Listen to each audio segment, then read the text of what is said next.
بیٹھ جاتا ہوں جہاں چھاؤ گھنی ہوتی ہے، ہائے کیا چیز غریب الوطنی ہوتی ہے۔ شرط یہ ہے کہ تو اللہ کہے اور اس وقت تیرے دل میں اللہ کے سوا کچھ نہ ہو۔ مجھے عشق کے پر لگا کر اڑا، میری خاک جگنو بنا کر اڑا، خرد کو غلامی سے آزاد کر، جوانوں کو پیروں کا استاد کر۔ کثرت درود شریف کا ورد ہمیں اللہ رب العزت کی بارگاہ میں مقبول بنا دیتا ہے۔ میں سمجھتا ہوں کہ فکر معاش مرد کی جوانی کا بہترین حصہ کھا جاتی ہے۔ محبت بدصورت چہروں پر مہربان ہو جاتی ہے، مگر بدصورت دلوں سے اس کا کوئی لینا دینا نہیں۔ محبت کی کمی جوانی پر بڑھاپے کی مہر لگا دیتی ہے۔ تمام خوبیوں میں افضل خوبی خود کی خامیوں کو پہچاننا ہے۔ ان کی قربت کا کیا کہنا جن کی دوری بھی لطف دیتی ہے۔ زر پرستوں کو کون سمجھائے، عشق شہنشاہی نہیں فقیری ہے۔ کسی بے بس نگاہ کا خاموشی سے سوئے فلک اٹھنا بھی دعا ہے، بلکہ بے چین دل کی دھڑکن بھی دعا ہے۔ اپنی مصروفیات کا جائزہ لو، کیونکہ آپ کی مصروفیت گمراہی بھی ہو سکتی ہے اور آپ کی مصروفیت عبادت بھی ہو سکتی ہے۔ ہر عمل اپنے نتیجے کے انتظار میں ہوتا ہے۔ آپ اللہ کو اتنا قریب سمجھو کہ وہ آپ کے خاموش الفاظ بھی سنتا ہے۔ تم نے باہر سے دیکھ رکھا ہے، ہم بہت مختلف ہیں اندر سے۔ واصف دیار عشق میں لازم ہے خاموشی، مر کر بھی لب پہ آئے نہ ہرگز گلے کی بات۔ بدنیتی کی فوری سزا خوف ہے، وہ ایسا ہے کہ اس سے محبت کرنے کے لیے زندگیاں ادھار لی جا سکتی ہیں۔ نقصان میں جہاں سے بھی واپس مڑ جائے اسے فائدہ کہتے ہیں۔ حقیقت تو یہ ہے کہ عمل صرف عمل سے پھیلتا ہے، باتوں سے نہیں۔ اللہ کے کاموں میں نہ جلدی ہوتی ہے نہ دیر، بلکہ ہر کام اس کا صحیح وقت پر ہوتا ہے۔ جو اعلیٰ طعنہ مار کر بزرگوں کو اپنے دل کی بات کہتے ہیں، ان کی زندگی منحوس ہو جاتی ہے۔ عارضی جذبات کے بارے میں کبھی مستقل فیصلے نہ کرنا۔ جسمانی امراض پرہیز سے جاتے ہیں اور روحانی امراض پرہیزگاری سے۔ جھوٹ کو سب سے زیادہ خطرہ سوال سے ہوتا ہے، اور سچ کو ہمیشہ سوال سے دلچسپی ہوتی ہے۔ پوچھا جو اس نے حال تو پلکوں سے ٹوٹ کر چھوٹا سا ایک اشک بڑا کام کر گیا۔ اگر آپ صاحب ادب ہیں تو آپ کی عبادت قبول ہے۔ دنیا میں اس سے بڑا اور کوئی عذاب نہیں کہ انسان وہ بننے کی کوشش میں مبتلا رہے جو کہ وہ نہیں ہے۔ زندگی میں اس سے زیادہ دشوار کوئی بات نہیں کہ اپنی ذات سے آپ کو کہنا پڑے کہ تم ہار چکے ہو۔ بہت سی بڑی غلطیاں کیے بغیر کوئی بندہ بڑا عظیم نہیں بنتا۔ وقت کی سکھائی ہوئی باتیں عمر بھر یاد رہتی ہیں۔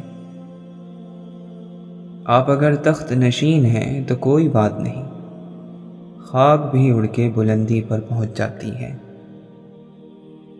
مزاج کے خلاف بات پر مسکرا دینا لڑنے سے بہتر ہے۔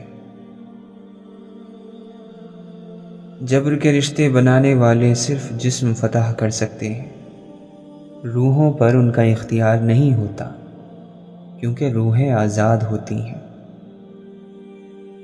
جب ہم بڑے ہو جاتے ہیں تو کچی قلم کی جگہ پکی قلم اس لیے دی جاتی ہے تاکہ ہم سمجھ جائیں کہ اب ہماری غلطیاں مٹانا آسان نہیں۔ ہم کبھی مکمل نہیں ہو پاتے، کیونکہ کبھی روٹی ادھوری، کبھی لباس ادھورا، تو کبھی زندگی ہی ادھوری ہوتی ہے۔ فقط الفاظ کے الٹ پھیر سے اور محض انکساری کی نقاب پہن کر ہم کچھ مخاطبین کو وقتی طور پر متاثر تو کر سکتے ہیں، مگر اپنے رب سے باطن چھپا نہیں سکتے۔ کیوں کرتے ہو اتنا غرور اے خاکی، خاک ہو جاؤ گے آخر خاک میں۔ کون مسلم کون کافر، کون جنتی کون جہنمی، کیوں نہ یہ اختیار اللہ کو ہی دے دیا جائے۔ کب تک سکوت دشت کو قائم رکھوں گا میں، چیخوں گا منصور کون تھا، دل میں کہوں گا میں۔ موت کے ماروں کو تو مل جاتے ہیں ہزار کاندھے، کون چلتا ہے جناب وقت کے ماروں کے ساتھ۔ اس رنگ برنگی دنیا میں خود کو اللہ کے رنگ میں ڈھال لینا ہی اصل کامیابی ہے۔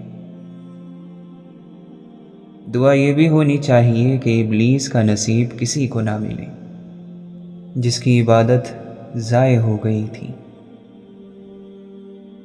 ہوا تھا حسن ہی خود مائل کرم واصف، وہ اپنی ذات میں مخفی تھے آشکار ہوئے۔ اپنی اولاد کو اپنے زمانے کا علم نہ دینا، کیونکہ آپ کی اولاد نے اپنے زمانے کا علم لینا ہے۔ مکڑی جالا بن سکتی ہے لمحوں میں، غاروں میں بھی عشق سلامت رہتا ہے۔ مومن وہ ہے جو شکوک اور شبہات سے اپنے دل کو پاک اور پاکیزہ رکھے۔ خدا کا ذکر کریں ذکر مصطفیٰ نہ کریں، ہمارے منہ میں ہو ایسی زباں خدا نہ کرے۔ جن کے کردار کمزور ہو جاتے ہیں ان کی دلیلیں بے معنی ہو جاتی ہیں۔ جب کانوں کو غیبت سننے کی لت لگ جائے تو چولی زبان کا چسکا بن جاتی ہے اور کینہ دل کا سکون۔ گھر کی چٹائی ہسپتال کے بیڈ سے بہتر ہے، اور رزق کی تنگی سانس کی تنگی سے بہتر ہے، لہٰذا ہمیشہ اللہ کا شکر ادا کیجیے۔ سب سے قیمتی نیکی کسی کا راز ایسے محفوظ رکھنا ہے جیسے وہ کبھی آپ کے پاس تھا ہی نہیں۔ کچھ منزلوں کی خواہش اور تلاش میں انسان جتنا بھی سفر کر لے ان سے فاصلے بڑھتے ہی چلے جاتے ہیں، اور ساری زندگی کا سفر اسی تلاش اور خواہش میں گزر جاتا ہے۔ جو آپ کے لیے روتا ہو اسے کبھی مت چھوڑنا، کیونکہ نصیب والوں کو ہی ایسے چاہنے والے ملتے ہیں۔ نہ ہی مذہب، نہ کوئی قوم، نہ فرقہ اس کا، مفلسی جس پر بھی آئے کمال آتی ہے۔ پیغمبر کی بات باتوں کی پیغمبر ہوتی ہے۔ علم اور جہالت میں بنیادی فرق گہری سوچ ہے، نہ کہ پڑھنا لکھنا۔ کبھی کبھی ڈھیروں لفظ ہونے کے بعد بھی بولنے کو دل نہیں چاہتا، نہ بتانے کے لیے، نہ جتانے کے لیے، اور نہ ہمدردی کے لیے۔ جب تک اللہ نہ لے لے کوئی تم سے کچھ نہیں چھین سکتا۔ تمہاری یادیں کسی مفلس کی پونجی جیسی جسے ہم ساتھ رکھتے ہیں، جسے ہم روز گنتے ہیں۔ لب پہ اب نغمے بھی مچلتے نہیں، قلم اب گیت بھی تو لکھتا نہیں۔ دل کہ کھو جاتا تھا نظاروں میں، اب کسی بات سے بہلتا نہیں۔ جو لوگ انتقام کی آگ میں جلتے ہیں، وہ بدلہ لینے کے بعد بھی خوشی نہیں حاصل کر سکتے۔ انتقام تو کسی دوسرے کی بربادی ہوتا ہے، یہ بھلا کسی کو خوشی کیسے دے سکتا ہے؟ اگر ساتھ دینے والا لڑکھڑا جائے تو اسے سنبھال لیا جاتا ہے، تبدیل نہیں کیا جاتا۔ اللہ کی حد توڑنے پر وہی حد آپ کو بے حد اور بے انتہا توڑ دیتی ہے، اور پھر رب ہی ہوتا ہے جسے رجوع کرنے پر وہ آپ کو جوڑتا ہے، اور تم رب سے بڑھ کر اپنا کسی کو نہیں پاؤ گے۔ ایک رازدار کو دوسرا رازدار ایسے ملتا ہے جیسے پرانے دوست۔ اللہ فرماتا ہے جو میری طلب کرتا ہے وہ مجھے پا لیتا ہے۔ تم پڑھنے سے سیکھ سکتے ہو، لیکن سمجھنے کے لیے تمہیں محبت اور صحبت کی ضرورت ہے۔ امانت صرف چیز یا رقم کی نہیں ہوتی۔ اگر کوئی اپنے جذبات اور احساسات بیان کرے تو اس میں بھی خیانت نہ کریں۔ سب سے بڑی باطنی بیماری ہے مایوسی۔ ظاہری بیماری تو اس کے مقابلے میں کوئی چیز ہی نہیں۔ تم 4 چیزوں سے بلند مقام حاصل کر سکتے ہو: نیک گفتگو، بلند کردار، مخلص نیت اور اچھے لوگوں کی صحبت۔ لمحے موجود میں رہنے کا سب سے بڑا فائدہ یہ ہوتا ہے کہ انسان خیالی باتوں سے نکل کر حقیقت کا سامنا کرتا ہے اور عمل کرتا ہے۔ بے بسی کے آغاز سے صبر کا آغاز ہوتا ہے۔ جس انسان میں عفو و درگزر نہ ہو اسے انتظار ہلاک کر دیتا ہے۔ چھوٹے مقصدوں کی کامیابی تھوڑے وقت میں ہوتی ہیں، بڑی کامیابیاں بڑی دیر کے بعد آتی ہیں۔ سبزیاں جلد پک جاتی ہیں، لیکن ہیرے جواہر صدیوں کے بعد بنتے ہیں۔ روٹھ جائیں پر اتنا بھی نہیں کہ منانے والا مناتے مناتے روٹھ جائے۔ علم حاصل کرنا ایک سفر ہے، یعنی کوئی مقام نہیں۔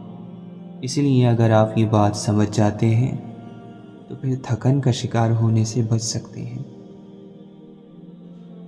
ہم اس وقت بدترین ذہنیت کا مظاہرہ کرتے ہیں جب کوئی گمراہ انسان راہ راست پر آنے کے بعد ہمیں نیکی کی تلقین کرے اور ہم اس کا ماضی لے کر بیٹھ جائیں۔ شدت رقص سے جلتا ہے بدن، جلنے دو، یار کے ہاتھوں میں دامن کو بچانا کیسا۔ دربار مصطفیٰ وہ واحد دربار ہے جہاں عشق کو بھی باادب ہونا پڑتا ہے، صلی اللہ علیہ وسلم۔ تم خواہ مسجد میں ہو یا اخیار کی محفل میں، اگر مسائل چھڑ جائیں تو لوگوں پر اپنا اختلاف ظاہر مت کرو۔ گمنامی کو پسند کرو کہ اس میں ناموری کی نسبت زیادہ امن ہے۔ دل کے درد سے انسان بکھر بھی جاتا ہے اور نکھر بھی سکتا ہے۔ بکھرنے میں وقت نہیں لگتا اور نکھرنے میں عمر لگ جاتی ہے۔ تم جتنا خاموش رہو گے اتنا اپنے آپ کو سن سکو گے۔ احسان کے ذریعے آزاد بھی غلام بن جاتے ہیں۔ پہلے خود کو تلاش کر ساقی، پھر مسجدوں میں خدا ڈھونڈنا۔ مجھ کو مجھ میں جگہ نہیں ملتی، تو ہے موجود اس قدر مجھ میں۔ میں ازل سے بندہ عشق ہوں، مجھے زہد و کفر کا غم نہیں۔ جہان عشق کی تعلیم سے ہر کس نہیں واقف، یہ ہے وہ علم جو مکتب میں سمجھایا نہیں جاتا۔ اس کی حسرت ہے جسے دل سے مٹا بھی نہ سکوں، ڈھونڈنے اس کو چلا ہوں جسے پا بھی نہ سکوں۔ ہمیں ہر وہ ہنسی پسند ہے جس کا ہدف ہم نہ ہوں، اور ہر وہ کہا ہمارا خون بڑھاتا ہے جو کسی اور کو ذلیل کرنے کے لیے لگایا گیا ہو۔ امن کے پرندوں کی سرحدیں نہیں ہوتی، ہم جہاں ٹھہر جائیں وہ وطن ہمارا ہے۔ تجھ کو آدم نہیں ملتا، خدا کی جستجو کیسی؟ ہر اس آواز کو سنو جس سے تمہاری روح خوش ہو۔ فاصلے کسی کو کسی سے جدا نہیں کرتے، خاموشی ضرور کر دیتی ہیں۔ تعلقات کی بنیاد احساس ہے، اور احساس ہمیشہ وہی کرتا ہے جو خود غرض نہیں ہوتا۔ ایک نیند ہے جو لوگوں کو رات بھر نہیں آتی، ایک ضمیر ہے جو ہر وقت ہمارا سوتا رہتا ہے۔ اپنے اخلاق کو پھول جیسا بنا لو تاکہ پاس بیٹھنے والا خوشبو تو حاصل کرے۔ لوگوں میں دل سے خوشیاں تقسیم کیا کرو، یقین جانو بیماریاں خود ہی ختم ہو جائیں گی۔ حرام مال پر پلنے والی اولاد لازمی طور پر باغی ہوگی، بے ادب ہوگی، گستاخ ہوگی۔ یہ بھی اللہ کا خاص کرم ہے کہ آپ دوستوں پر اعتماد میں مرو۔ اللہ تعالیٰ آپ کو اعتماد والے ساتھی عطا کرے۔ اعتماد دو گے تو اعتماد ملے گا۔ اللہ تعالیٰ آپ کو سلامت رکھے۔